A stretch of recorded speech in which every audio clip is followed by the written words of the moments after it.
Well, I told you we'd talk more and more about prophecies. Today we're going to talk about Baba Vanga. But I'm going to give you some insights because I don't think the prophecies are exactly what we think they are.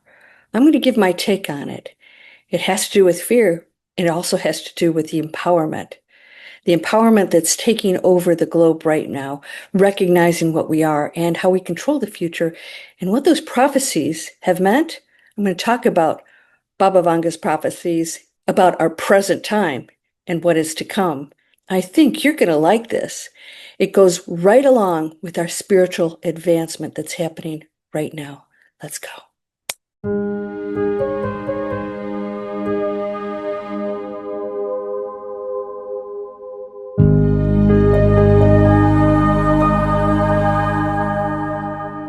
Welcome to Landria Onkka on YouTube. I'm here to help you break through those fears and live an amazing life. What does that mean? Well, today we're going to talk about Baba Vanga. You've heard the buzz.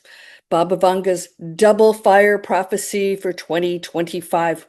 What? That's right now, right? Flames from heaven and earth, a sign of imminent global upheaval. But what if that apocalyptic imagery is actually a wake-up call disguised as doom?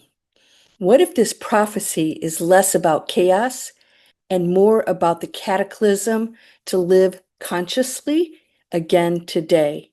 Today, we're going to go beyond the headlines to explore what it means to co create the future rather than passively await it. You see, my thoughts are that prophecies were designed for people who were unconscious. Now, think about this Nostradamus, Baba Vanga, Edgar Casey.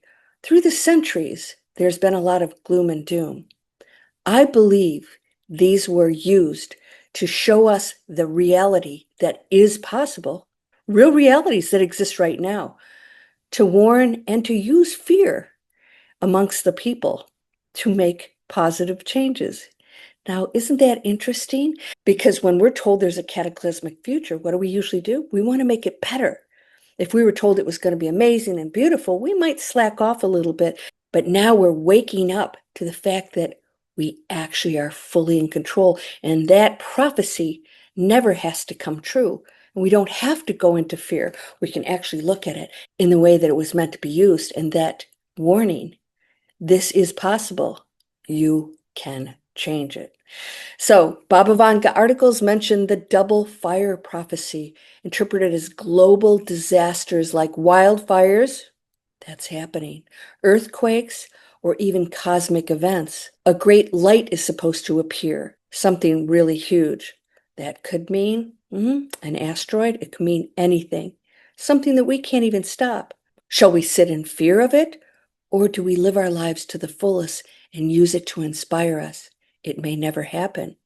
We get to decide. So the interpretations have been some see it symbolically, a cosmic message of awakening from heaven, meaning higher consciousness, from earth, representing humanity's part to play. So today we're going to go beyond fear. You know, I love breakthrough fear. My whole channel is about how you break through fear. It empowers you. You stop living that life that is an anxiety and blame and the storytellings and the sabotage. We're going to go beyond fear to explore how we can co-create, because we're all in it together. There's no separation.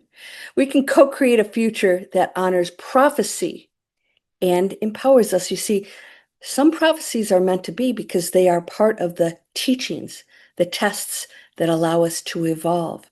If we don't get tested, our souls, the whole reason that we came here, doesn't receive the opportunities to choose that choice of higher versus material world, service to self versus service to others, right? So I'm going to address the double fire prediction. This is documented. Baba Vanga reportedly warned of a double fire arising simultaneously from the heavens and the earth. Okay, this phrasing, deliberately vague, has sparked intense speculation and fear, of course. What the heck is she talking about? Well, we know of other prophecies that are pretty vague that we're supposed to try and figure out, and you can interpret it any way you want. But the popular interpretation suggests it may symbolize two simultaneous disasters: wildfires on Earth, amplified by climate change, catastrophic cosmic events like a solar flare or asteroid impact. So, alternatively, some view it as a metaphoric call to spiritual awakening, fire from heaven as divine illumination, from earth as human upheaval. Contextual interest has spiked after real world events like we've had the recent wildfires and heightened solar activity, which has made that imagery feel eerily relevant.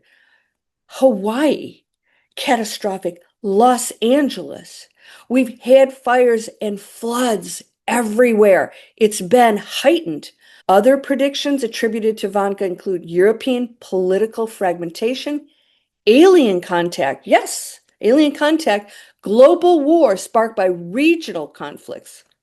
Global but regional conflicts and irreversible technological or scientific changes marked by the phrase, what is opened cannot be closed. So today we're going to go beyond fear to explore how we can co-create a future that's rooted in conscious alignment, not helpless expectations. We hear it, we're expecting, we think it's in stone, that's what's going to happen. We walk around in fear, and we thus simultaneously start to create a fearful future. So why are Baba Vanga's double fire prophecies resonating right now? Well, we're seeing that some of these things are happening, so it's a little frightening. Are they actually coming true? These interpretations are resonating because they mirror real world tensions, right? The wildfires, the climate disasters, increased solar activity, and AI breakthroughs, right? Fear attracts clicks, but what if we shift the lens from waiting for the disaster to preparing for conscious creation? I believe this is a conscious breakthrough. I believe that we are recognizing we do hold power over these possible realities that she's predicting that absolutely can come true if we don't change our ways. So prophecies are not destiny. They're energy signals. A double fire may be urging us to wake up to find inner and outer light. Well, you might say, no, I think it's literal. It may be.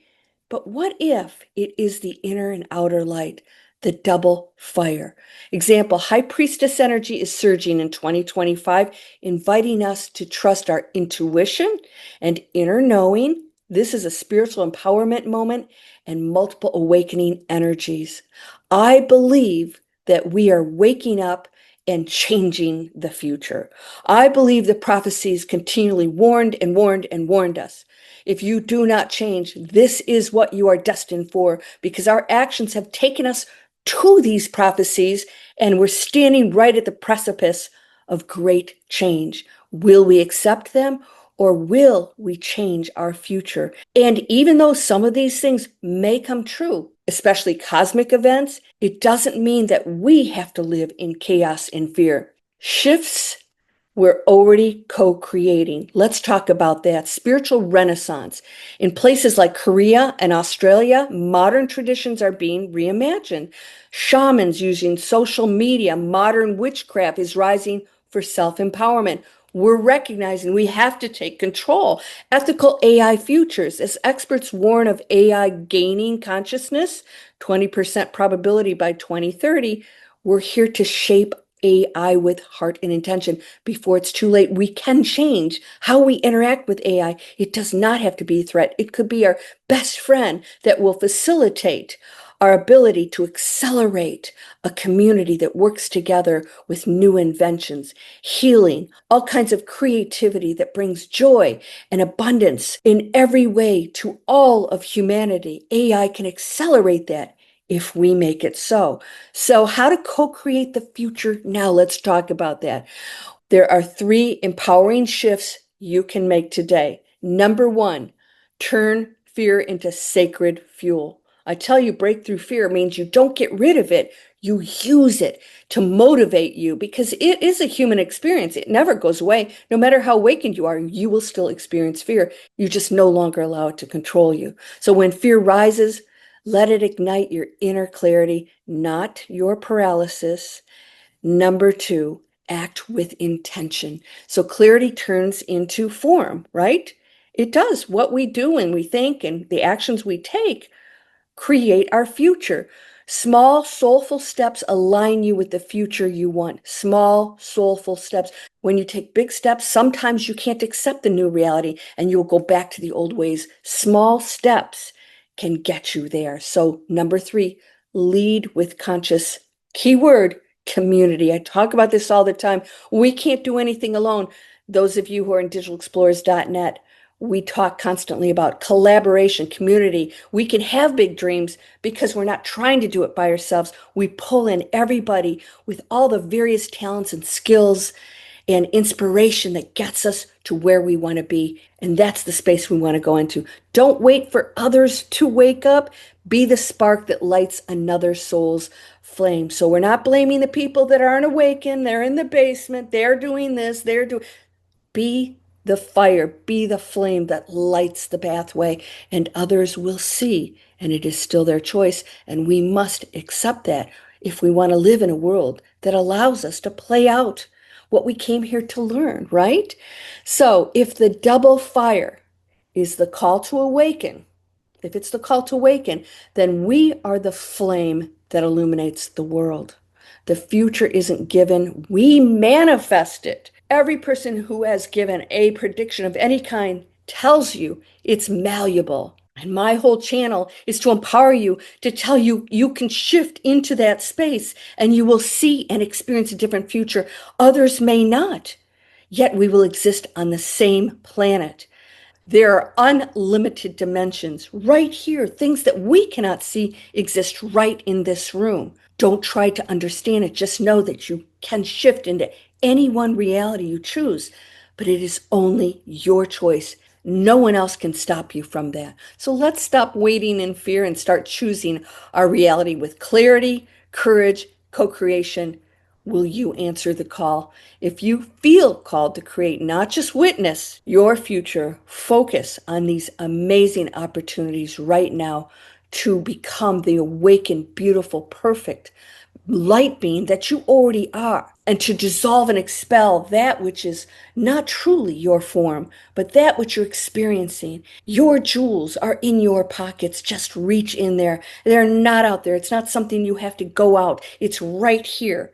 It exists. You just have to shift into it. And if you want to participate and you want guidance, you can grab my two free webinars. One is to help you to create something for the world and first for yourself for digitalexplorers.net and earn doing it. Stop telling yourself spiritual people are supposed to be broke. That is disempowerment. There is abundance and unlimited riches and wealth for everyone. There are no limits. If you're going to do something and earn, do it with intention, consciousness, passion, purpose, and a positive impact. That's what we do. I also have Breakthrough Fear. It is a free webinar. It gives you each step that will help you deal with your own feelings about what's going on out there and see the world completely different.